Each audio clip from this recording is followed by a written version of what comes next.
Bueno, les decía, estamos charlando sobre las características un poco del saber científico y comparándolo con el no científico, ¿tá? Les hablé, lo último que les dije fue que el saber científico es empírico, ¿tá? En el sentido de que necesita de la realidad material para tratar de corroborarse, ¿tá?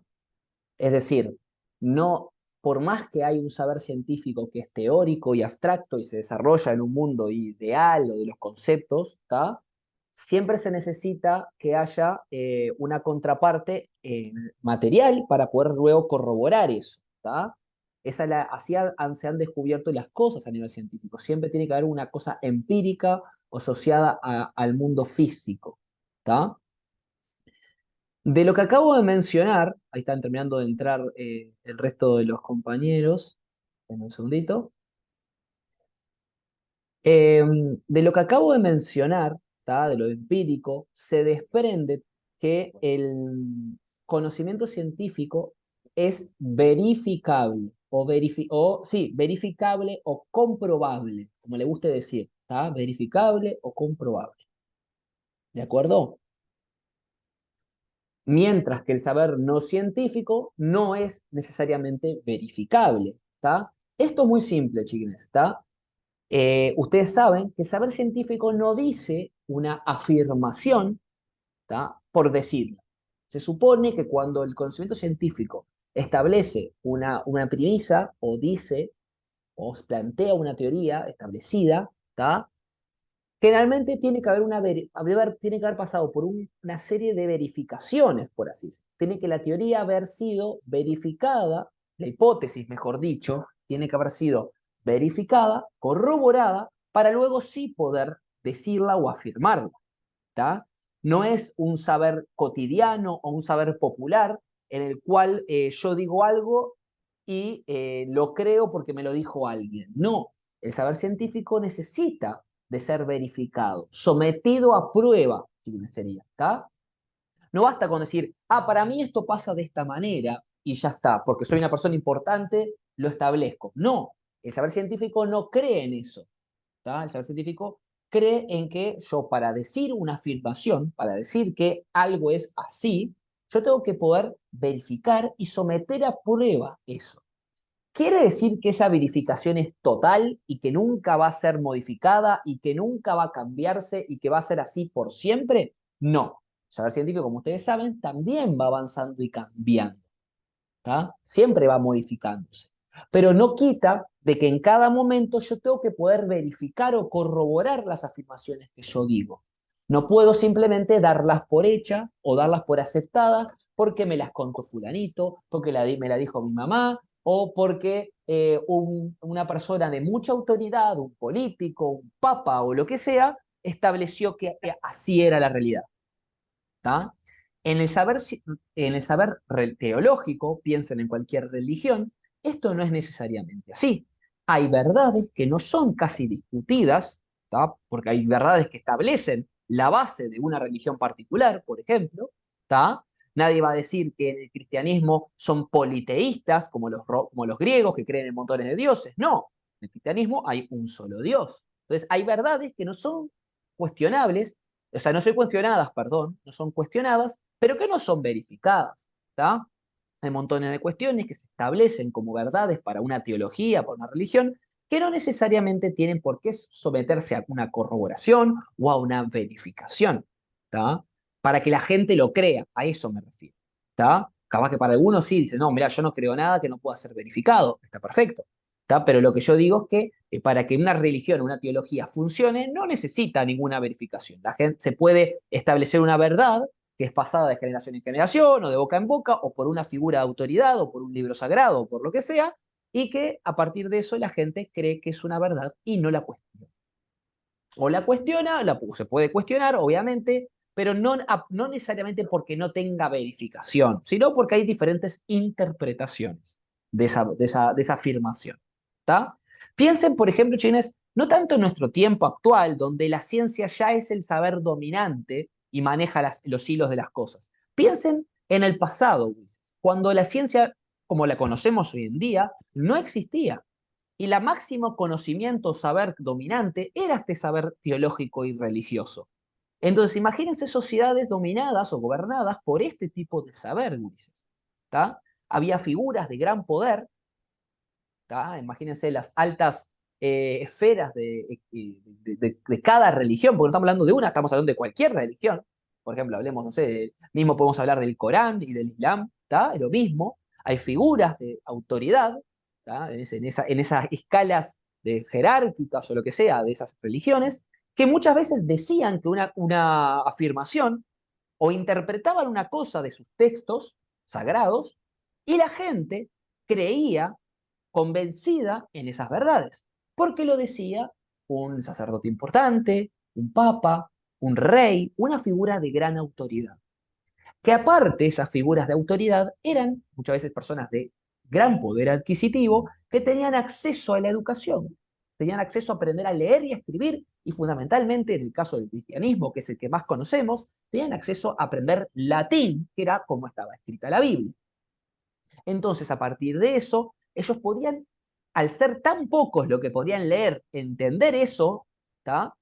Eran muy pocos lo que las interpretaban y ahí, bueno, podían ocurrir montones de cuestiones, desde personas que las interpretaran para una especie de bien comunitario, las interpretaban de una forma positiva, y otras que podían interpretar esas verdades a su santo antojo, como todo en la vida, porque literalmente eran muy pequeños los grupos de personas que tenían acceso al aprendizaje. No, la gente no pasaba, no había una educación pública, gratuita, obligatoria, etcétera.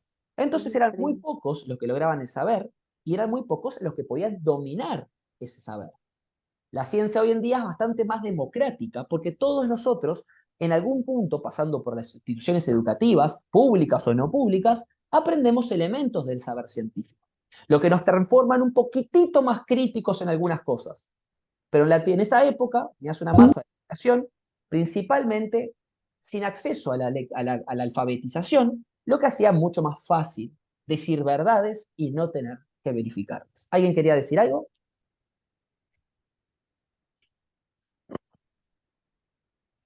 ¿No? Si alguien quiere decir algo, me interrumpe o levanta la manito y yo le doy la palabra con el emoji. No, Ah, Rodrigo, buenas noches, ¿qué tal, Claudia? Claudia, ¿cómo estás? Nada, muy bien. También era una forma más fácil de dominar, ¿verdad? Es que, sin duda, fíjense, ustedes siempre piensen que el saber es poder en el mundo que vivimos. Y ¿Está? entonces, El conocimiento y el saber es poder, porque el ser humano valora mucho, como es una especie donde lo principal destacable del ser humano en realidad no es su fuerza, porque un oso o cualquier otro animal nos hace pedazos en 5 segundos, lo dominante del ser humano y lo que lo estableció en la pirámide evolutiva, por así decirlo, o alimenticia también, es el conocimiento que tiene. Por lo tanto, el saber y el conocimiento y el manejo del conocimiento, ¿de acuerdo? Es una herramienta enorme de poder sobre los demás. Podés convencer a los demás, engañar a los demás, porque vos manejás las herramientas del saber, ¿de acuerdo? Y eso es lo que pasaba muchas veces en el pasado, y por eso también el conocimiento científico necesitaba que la gente se alfabetizara, porque la ciencia tenía una postura muy distinta sobre el saber. Lo que quería la ciencia, chiquines, era democratizar el saber. Quería que todo el mundo pudiera entrar a la ciencia y que no fuera algo de unos pequeños grupos que conocían o podían leer, por ejemplo, latín. No, tenía que ser algo para todos, algo universal. Y por eso en el mundo también empezaron a ver los procesos de alfabetización, los procesos de educación, empezaron a surgir acá en Uruguay, en toda América Latina y en todo el mundo, cada vez más, escuelas públicas, liceos públicos. ¿Por qué digo públicos, Ulises? Porque permitían para el acceso a cualquier persona, aunque no tuvieras ingresos, todo el mundo pudiera acceder a ese saber, ¿tá? Que no tuvieras que ser rico o hijo de una persona muy poderosa para poder aprender, sino que cualquier persona pudiera aprender. Y eso lo que ha permitido es que haya mucho más avance en la ciencia que en otras formas de saber también, porque más personas practican la ciencia.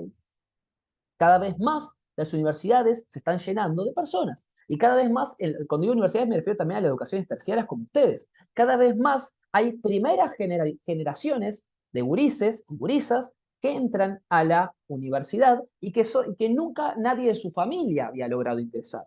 Por lo tanto, vemos este proceso de democratización de la ciencia que es progresivo. No estoy diciendo que todo el mundo tenga acceso, es verdad, son muy pocos, capaz que los afortunados en realidad, que pueden terminar una carrera, ¿de acuerdo? No son muchos los que terminan carreras, es verdad, pero no deja de ser cada vez más eficiente. Piensan en comparación con el pasado, que en realidad eran ínfima la cantidad de personas que tenían poder y conocimientos, ¿está? Sobre estos temas. Continuando, chiquines, esto yo siempre me extiendo un poquito para explicar un poco el contexto también de las ideas. Porque no es solamente verlo hoy en día, sino también entenderlo en la historia de la humanidad. Porque como les dije, el saber teológico, Ulises, por miles de años fue el dominante, no el saber científico. El dominante fue el saber religioso. Luego el científico surgió y lo superó en montones de elementos. ¿Está? Una de las cosas donde lo superó es lo que les acababa de mencionar, que es que el saber científico es verificable, corroborable. ¿Tá? Ahí lo superó, porque de repente ya no se trataba de créeme a mí que te lo digo porque soy el Papa. No, o créeme a mí porque te lo digo porque soy el rey. No, ya no se iba por ese lado. Ahora es créeme a mí o créenos a nosotros, la comunidad científica, porque acá tenés todo el paper de lo que hicimos en la investigación, paso por paso y los resultados que nos dio. ¿Querés saber si está bien? Llévalo a tu laboratorio, copiar la investigación, reproducila, ¿tá? Y ahí fíjate si es tal cual como nos dio a nosotros. Si hay fallas o no. Si te da igual que nos dio a nosotros, quiere decir que está bien. ¿Entienden este ejemplo que estoy haciendo, Choto, Gurises? Es el ejemplo de decir, bueno, ahora todos los científicos podríamos someter a prueba y verificar si efectivamente algo que dijo, una afirmación que dijeron unos científicos es real o no es real. Si es fruta o no lo es. Y esto es un concepto de la ciencia, que ahí se los dicto, que es el concepto, una característica del saber científico, que es el concepto de replicabilidad. Repito, viene de la palabra réplica. Es replicabilidad. ¿De acuerdo? Como les digo, de la palabra replicar, de réplica. ¿Por qué es esto de la replicabilidad? Esto es un elemento central de la ciencia. La ciencia busca tener replicabilidad, quiere decir que busca que yo pueda replicar el procedimiento y los resultados muchas veces de un experimento, de un descubrimiento, en otro contexto distinto. Es decir, gurises, se terminó las fórmulas mágicas que solo me funcionan a mí porque yo soy un iluminado.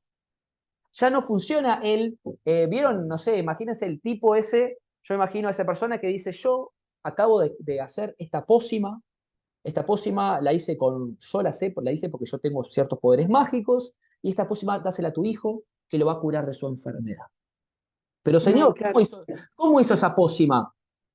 Yo soy el que sabe, porque yo soy una persona enviada, o lo que sea, o tengo poderes mágicos porque estoy iluminado, y solo yo sé hacer esa pócima. Nadie más. ¿Saben que, aunque parezca una estupidez lo que estoy diciendo yo ahora, chines, esto no es solo que existió en el pasado, este ejemplo que estoy haciendo yo, choto de la pócima, sino que hay montones de sociedades donde sigue habiendo falsos profetas o personas que afirman tener poderes de curación tocándote la frente, te curan de, no sé, de montones de discapacidades físicas, enfermedades, etcétera. Sí, chines, o sea, sin irnos más lejos, ¿se acuerdan del jabón de la descarga? O sea, estoy hablando de que hay ejemplos, no quiero ofender a nadie por las dudas, pero hay ejemplos de personas que utilizan estas cuestiones mágicas también para abusar económicamente de otros o para mostrar, o sea, saquemos la parte de abusar, ¿está? Tomémoslo simple. Esta persona, por ejemplo, dice, tiene este poder y hace esta pócima, ¿de acuerdo? La ciencia no aceptaría eso, porque esa pócima, vieron que les dije, me funciona, solamente yo la sé hacer, porque soy la persona mágica. ¿Tá? La ciencia no quiere eso. La ciencia dice, yo te descubro una verdad, descubro que esto funciona así, yo voy a hacer el experimento, voy a estudiarlo, voy a verificarlo y te voy a pasar el procedimiento y vos vas a poder replicarlo en tu laboratorio y efectivamente comprobar si te da igual que a mí. Piensen, por ejemplo, en las vacunas del COVID, Ulises. ¿Tá? O cualquier vacuna. Yo dije la de COVID porque es lo más cercana de todo. Pero cualquier vacuna. ¿Se acuerdan cuando querían hacer, o se hicieron también, la vacuna rusa en Argentina? Había un tema de que querían hacer la vacuna que se había desarrollado en Rusia, la querían producir en Argentina también. ¿Cómo se hace eso? ¿Cómo creás algo en Rusia y lo produces en Argentina? Porque, chilenes, eso es la replicabilidad de la ciencia. Si los científicos rusos le pasan la receta de la vacuna a los científicos de Argentina, generan un laboratorio con las herramientas suficientes y pueden replicar exactamente la vacuna rusa. Exactamente. Y por eso, chiles, tenemos medicamentos que es el mismo en Argentina, lo único que en Argentina se llama distinto, pero es el mismo medicamento, el mismo ansiolítico, la mismo Perifar, pero tiene otro nombre, que es el mismo ibuprofeno. Puedo replicarlo en cualquier parte. Lo fabricamos acá en un laboratorio uruguayo, lo fabricamos en China, pero es el mismo medicamento. ¿Entiendes por qué? Por la replicabilidad de la ciencia. ¿Tá? Nos permite reproducir los resultados y a veces también, perdón, reproducir los procedimientos y a veces también los resultados. Digo a veces, Ulises, porque vamos a ver que hay una diferencia luego sustancial entre las ciencias sociales y las ciencias naturales. Las ciencias sociales no siempre pueden replicar perfectamente sus procedimientos y sus resultados en diferentes contextos, porque dependen de la sociedad. ¿Tá? Ejemplo, chiquines, yo puedo tener todo un procedimiento estudiado científicamente y estadístico de cómo reducir el crimen y cómo reducieron el crimen en Inglaterra, puedo traer todo ese procedimiento a Uruguay y no necesariamente tiene que funcionar. Puede que no funcione. Por lo tanto, ¿por qué? Porque las ciencias sociales son más complejas. No digo que sean más difíciles de aprender que la matemática, digo que son más complejas porque es mucho más variante el objeto que estudian, que es el humano en sociedad. Es muy difícil de predecir y de anticipar todo. Por lo tanto, es más difícil de replicar, como por ejemplo replicar una vacuna. Que la vacuna no dice, bueno, hoy tengo ganas de no funcionar de los argentinos. No, o sea, les dan la receta, los argentinos van al laboratorio y la reproducen perfecto. Chao. Se terminó. Si la hacen bien, si tienen los elementos necesarios, la reproducen perfecto. Entonces, replicabilidad. Otra característica de la, de la ciencia, chiquines, es que la ciencia busca la objetividad. Esta palabra la habrán escuchado alguna vez en la vida. ¿Tá? La ciencia busca la objetividad. ¿De acuerdo? ¿Qué es esto de la búsqueda de la objetividad?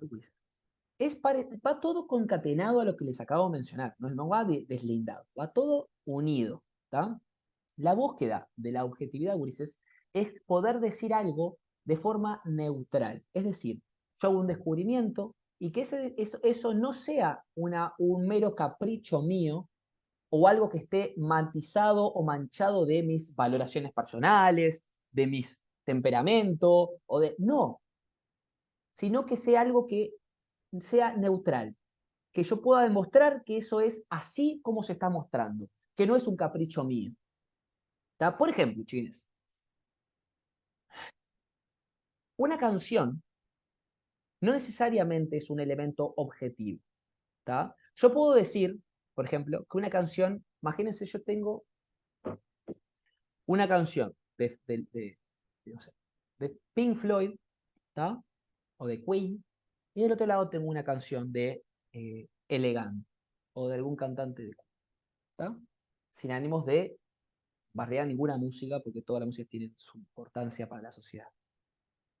Yo puedo decir con ciertos niveles de objetividad que la música de Queen o de Pink Floyd es más compleja a nivel musical, de elaborar, de componer, de producir, que la música de Elegante. Necesita más virtuosismo en el uso de los instrumentos musicales, más conocimiento sobre teoría musical, y en diferentes elementos que puedo concatenar, profundidad en las letras o lo que sea, para comparar con la música de Elegante. Puedo decir que la música de Elegante es mucho más reducida en matices, es más cuadrada en cuanto a su estructura, utiliza muy pocas notas y compone a partir de esas notas reproducidas una y otra vez, no necesita ni siquiera instrumentos musicales, sino que lo puede hacer a partir de sintetizadores y aparatos tecnológicos. Entonces yo puedo decir con mediana objetividad que una música tiene mayor nivel de calidad musical que la otra. Pero a pesar de eso, la música tiene un enorme contingente subjetivo. Y ahí está lo opuesto al objetivo. ¿Tá? Subjetivo. Lo opuesto a la objetividad es lo subjetivo. ¿Tá? Sería, o lo opuesto o la otra cara de la objetividad es lo subjetivo. ¿Tá? No quiere decir que sea opuesto. Lo subjetivo es cómo a mí me llega algo. Capaz que a mí me llega mucho más, ¿tá? Una canción del Chacho Ramos, ¿tá? Que una composición de Mozart, ¿tá? Es, es muy posible que a mucha gente le llegue más. Capaz que a mucha gente, ¿tá? En determinado barrio, por ejemplo, les resuena mucho más en su cultura, en su día a día, y ejemplifica mucho más con sus letras el día a día que vive en determinado barrio elegante, que lo que me está diciendo Freddie Mercury en Queen o los cantantes o en Pink Floyd. ¿Entienden? Ese valor subjetivo, artístico, de lo que a mí me emociona, llega, me gusta, disfruto, eso va por otro lado que no tiene nada que ver con estos elementos, como yo digo, que yo puedo llegar a comprobar, ¿no? De composición musical, de estructura de las partituras musicales, de los instrumentos tocados, de la complejidad del tocarlos. Estas cosas yo las podría llegar a medir hasta cuantificarlas si quiero. Pero lo otro no es tangible. Lo otro es algo que es emocional. ¿Tá? La ciencia trata, en su mayor medida, de eliminar este elemento subjetivo de la ecuación. Ojo, Ulises, trata, no quiere decir que lo logre. ¿Por qué no logra? No lo logra totalmente porque somos humanos. Y hasta para hacer ciencia, tenemos montones de cuestiones que nos afectan. Nada de lo humano nos es ajeno. ¿Tá? Por lo tanto, chines, por más que tratemos de ser totalmente objetivos en un descubrimiento científico, no necesariamente lo vamos a hacer. De hecho, la física cuántica, Ulises, yo no soy muy experto, ni mucho menos, yo estudié ciencias sociales, imagínate, pero la física cuántica muchas veces establece que el hecho de observarlo, el observador que mira lo que está estudiando, puede alterar el objeto que está estudiando. Es decir, un átomo se puede decantar de una manera por la observación misma de ese átomo. Es muy loco esto que estoy diciendo, pero es para que vean que hasta en la física cuántica la percepción, el que observa, puede modificarlo. Por lo tanto, hay siempre un grado de lo subjetivo, por así decirlo. Yo sé que no es así como lo toma la física cuántica exacto, pero es para darles un ejemplo. ¿Tá? Por lo tanto, nadie puede ser totalmente objetivo porque no somos máquinas haciendo ciencia, somos humanos haciendo ciencia. Y hacemos mil cagadas y mil cuestiones y puede haber mil funciones. Pero lo que busca la ciencia siempre es la objetividad. Es que algo se descubra y sea así independientemente de lo que yo creo y me importa. Yo puedo ser, para un ejemplo choto, puedo ser una basura como ser humano y puedo descubrir un descubrimiento que cambie la historia de la humanidad para siempre, para bien. ¿Entienden? ¿Por qué? Porque la ciencia buscaría un descubrimiento objetivo. No le importa mis emociones. Yo descubro que esta molécula funciona para esto y eso no importa, no tiene nada que ver con mi subjetividad. Es un descubrimiento que cualquier persona, cualquier científico luego lo va a poder corroborar. Bien lo que dije de la replicabilidad va asociado un poco a esto. A que cualquier persona podría decir, sí, efectivamente es así. Si algo es subjetivo, chiquilines, no vamos a poder todos decir, ah, sí, es así. No, como les dije, para algunos elegante va a ser una música que me parece horrible, otros van a decir, a mí me gusta. Para algunos Chacho Ramos le va a parecer la Quinta Sinfonía de Beethoven, para otros no. Para otros no a mí me gusta mucho la cumbia del interior, porque soy montevideano. ¿Entienden? Entonces, ¿qué pasa? Eso es lo subjetivo. El subjetivo es decir, para mí sí, para mí no, para mí sí por esto, para mí no por esto. Para mí la mejor serie de todos los tiempos es Breaking Bad, para otro va a ser, yo qué sé, Floricienta, no sé, ¿entienden? Cualquier. Lo que digo es que lo subjetivo sí está sometido a decisiones, a, bueno, para mí sí, para mí no, a mí me llega, a mí no me llega. Lo objetivo no. Si yo hago un descubrimiento, digo que a un elemento químico le agrego esto y genero este medicamento, no se trata de que a mí me pareció que es así o para mí no, para mí la verdad que yo no lo siento que es así. No, la ciencia va a decir, no, sometelo a prueba, a tal laboratorio, hace lo mismo y va a dar igual que a mí. Esto es objetividad. No es porque a mí se me canta, o porque yo creo, o porque a mí me gusta, o por mi valoración. No, es así, lo comprobé. Si yo a este químico le agrego este otro elemento químico, me genera este medicamento. Punto. Sometelo a prueba en tu laboratorio. Andá a fijarte, dale. Vas a ver que es igual. Esa es la objetividad. Y es muy importante. ¿Saben por qué? Porque evita que nos quieran hacer pasar cosas objetivas por subjetivas. A ver, voy con este ejemplo. Perdón, al revés. Al revés. Que nos quieran hacer pasar cosas subjetivas por objetivas. Ejemplo, que una persona de poder diga que esto es así por un mandato divino, yo soy el rey porque un Dios me puso acá. Eso es algo subjetivo, ¿tá? Que se quiere hacer pasar por algo objetivo, como que es una verdad que nadie puede cuestionar. Nadie puede cuestionar, pero ¿es una verdad objetiva? No, es una verdad subjetiva, que se quiere hacer pasar por una verdad objetiva. No tiene corroboración. ¿Cómo yo corroboro que un Dios efectivamente te puso ahí en el trono como rey? ¿Dónde está la corroboración? A ver, mostrame ese Dios donde te dijo que vos sos el que tiene que gobernarnos porque naciste nomás.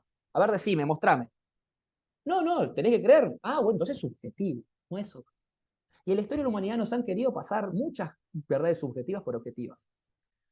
Por ejemplo, podemos tener rato hablando de, no quiero meterme con nadie, pero El porque sé, horóscopo. pero podemos meternos con el horóscopo también. ¿Tá? No quiero meterme con nadie porque sé que puedo herir sensibilidades, pero cuando pensamos, o sea, el horóscopo tiene muchas cosas muy, muy interesantes en el sentido de que a la gente le puede satisfacer, le puede hacer sentir bien, una sensación de control, cosas que están buenas, que nos pueden hacer, a mí no me va, pero les puede parecer a alguien entretenido, alguien, capaz que alguien encuentra cierta estabilidad emocional o lo que sea ahí, me parece bar.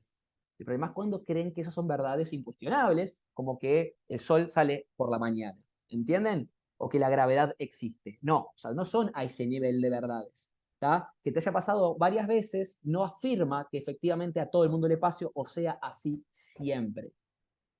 Aparte podemos hablar varias cosas del horóscopo, como que utilizan generalizaciones generalmente positivas. Eso quiere decir que vos en algún punto te vas a sentir identificado porque son cosas muy genéricas y al mismo tiempo son positivas. No suelen decir, sos un sorete que no sirve para nada. No te van a decir eso, porque ahí nunca te vas a sentir identificado con ese horóscopo. Si todas las veces que alguien lee Virgo me dice que Virgo es un incompetente, un narcisista asqueroso que no funciona para nada, yo voy a decir, no, ni en pedo, yo no soy así, o sea, por tanto no creo en Virgo. No, te va a decir cosas más copadas, ¿está? Estamos de acuerdo. En fin, Gurises, Somos los mejores. continuamos, puede ser. Continuamos. Voy a decir algunas cosas más porque sé que me faltan, son varias, no quiero tirar mucho más, no quiero que sean 2, 3 aulas, ¿está? Con esto quiero liquidarla, porque quedan 10 minutos y me apareció el cartelito, por eso les digo, ¿está? Ya estoy diciendo varias cosas. Entonces, hicimos comparación objetivo-subjetivo, ¿está? Toda esta aplicación era para entender la ciencia objetiva y la teología más que nada de orden subjetivo, ¿está? De un orden subjetivo. Eh, Algo muy importante, chiquines, del conocimiento científico. El conocimiento científico es sistemático y acumulativo, ¿está? Voy despacio. El conocimiento científico es sistemático y acumulativo. ¿Qué quiere decir esto que es sistemático acumulativo? Que va constantemente avanzando e incorporando información y conocimiento.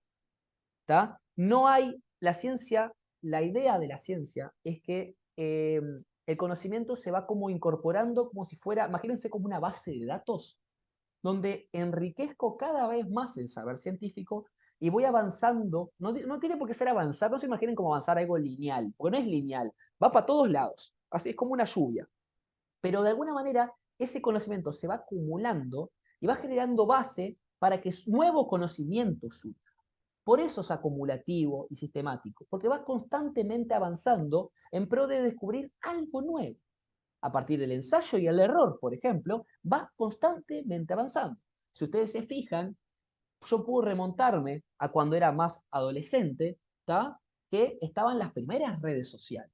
Estaba el Fotolog, Metroflog, MSN, eran redes sociales del momento y eran muy primitivas en comparación a las redes sociales de ahora. El Fotolog te dejaba subir una foto sola al día y si tenías Gold Cámara, que tenías que pagar o no sé qué historia, te dejaban subir, no sé, 5, 6 fotos al día, gurises.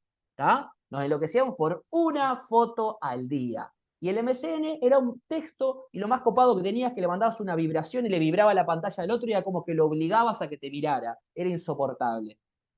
Esas redes sociales, ustedes lo podemos ver como si fuera algo primitivo de hace 500 años y en realidad no pasó en 15 años. O sea, surgió Facebook y Facebook fue el quiebre principal, fue el ejemplo de red social que se creó para todo lo demás, porque ahí salió el me gusta, el subir muchas fotos, el etiquetar, el todo. Y, y hoy en día ya lo tenemos como algo concebido como una verdad absoluta de nuestro mundo, cómo funcionan las redes sociales y el mundo que nos rodea, en realidad no tiene ni 15 años. Eso es porque en estos 15 años se acumuló conocimiento y se fue puliendo un conocimiento que se empezó a surgir. El MSN evolucionó al Instagram y al WhatsApp. ¿Entienden, chines? Es un ejemplo de acumulación. Hay miles. Toda tecnología que tenemos, desde los televisores, imagínense los televisores, lo que eran cuando en los 90, en los 80, los televisores, y lo que son hoy en día. ¿Entienden? También han sufrido un proceso acumulativo de evolución. Hoy en día hablamos de autos eléctricos, imagínense si les mostramos los autos eléctricos y lo que era en los primeros creadores de los autos allá en los años 20. ¿Entienden? 30. Entonces, eso es lo que quería mostrar. La ciencia es un proceso acumulativo, constante. ¿Tá? No hay, y no busca tanto, si bien esto es debatible, puede haber rivalidades científicas, hay carreras por ver quién llega primero a qué cosa, en realidad todos este tipo apuntan para un lado. Es decir, ahora todos quieren la inteligencia artificial y hay países que van luchando de forma separada, pero todos por alcanzar esa mejor inteligencia artificial. En el pasado las religiones no tanto, las religiones se peleaban por diferentes dioses, diferentes creencias, se mataban por eso. No buscaban tener la misma o llegar a un mismo estado. No, mi Dios es mejor que el tuyo, mi Dios es mejor que el tuyo, paca, nos matamos. ¿Tá? En realidad había muchas más cosas de fondo, económicas, políticas, sociales, bla, bla, bla. Pero digo, la idea era esa, ¿entendés? No era necesidad de llegar todos a un mismo nivel, sino la idea acumulativo, sino que la idea era, bueno, somos diferentes y nos matamos porque para mí yo quiero generar que la mía sea la dominante y no la mía es la dominante y no la mía es la dominante y así sucesivamente. ¿Está? Último punto, chines. El saber científico, ¿tá? Por tanto, como les dije, el saber teológico no sería acumulativo necesariamente. ¿Tá? No es ni sistemático ni acumulativo. Otro punto, ¿tá? Nos quedan 5 minutos, es que el saber científico es o busca ser racional. Es decir, utiliza la razón. La razón sería como esa forma de pensar que tenemos los humanos, donde desarrollamos el análisis, ¿tá? Tratamos de entender las partes que componen un elemento, entenderlo como partes y como elemento general. ¿Tá? Es como un proceso de pensamiento mucho más profundo, abstracto muchas veces, ¿de acuerdo? Que el humano utiliza para pensar. Cuando decimos estoy pensando de forma racional, es que estás tratando de pensar utilizando, conociendo las diferentes variables, ¿tá? Y sacando conclusiones. Es así. Es a partir de ciertas características, ciertas variables, ciertas cuestiones, vos sacás conclusiones. Es como algo bien, podríamos decirlo en palabras coloquiales, algo bien pensado. No siempre la racionalidad es una sola, hay muchos tipos de racionalidad, vamos a ver que eso podemos echarlo más adelante, hay diferentes tipos de racionalidad, pero para tenerlo en términos generales sería eso, la racionalidad sería algo reflexivo, donde vemos las diferentes variables, elementos, y a partir de eso sacamos conclusiones. El saber teológico no necesariamente utilizaba siempre la racionalidad, sino que muchas veces se paraba en lo irracional, es decir, en aquello que no está dominado por la razón, sino que puede estar dominado más por emociones o impulsos de otras características. Algo irracional no es algo malo, Ulises. Esto es algo que tienen que entender. El ser humano es irracional en muchos momentos. Les diría que somos más irracionales a mi gusto que racionales.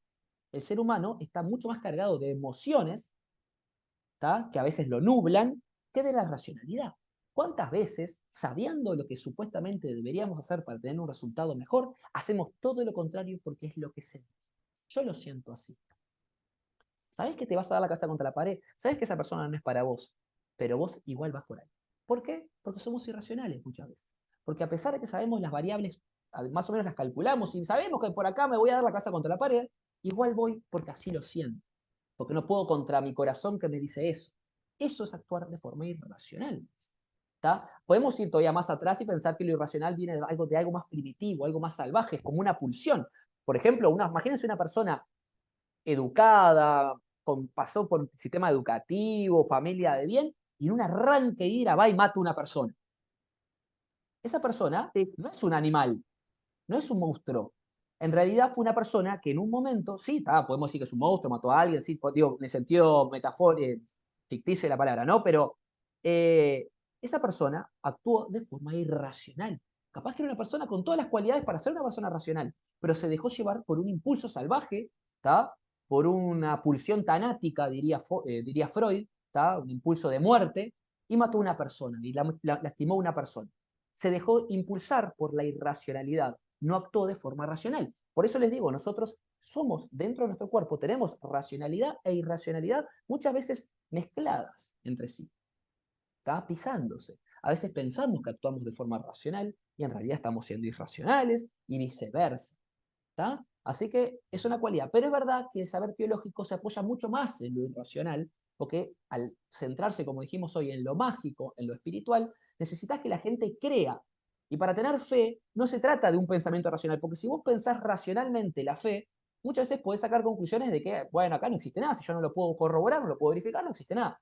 Pero no necesita eso la teología. La gente necesita que, la teología necesita que vos creas, que lo sientas en tu cuerpo. Yo siento que hay algo más.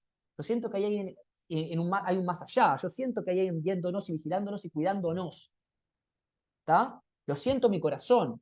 Siento ese amor, ese cuidado, o ese miedo. Necesitan esa irracionalidad. Ya sea para el amor y la devoción hacia un Dios, por ejemplo, o el miedo y el terror hacia ese Dios. No necesitan que vos lo pienses racionalmente. Necesitan que vos lo sientas irracionalmente. Chines, voy a culminar con esto, con el punto de racional y irracional. Después podemos hacer otro Zoom, donde puedo terminar los otros puntos, pero vamos a ir avanzando en lo demás. Espero que haya quedado claro los diferentes puntos que tomamos. Dejo por acá porque ya termina el tiempo. ¿Está, Ulises? Subo los Zoom después con las clases. Cualquier cosa me escriben por el WhatsApp y yo les contesto si tienen alguna duda de la clase de hoy, obviamente. Traté de ser bien claro y de contar varias cosas y ejemplificar. ¿De acuerdo? Los dejo porque si no se hace eterno el Zoom y ya tenemos todas ganas de ir a cenar. Así que les mando un beso y nos estamos viendo, ¿de acuerdo? Nos comunicamos por el WhatsApp. Gracias. Gracias, profe. Gracias, profe. Chao, Que estés bien. saludos. Chao, chao. Hasta luego. Chao, saludos, chilines.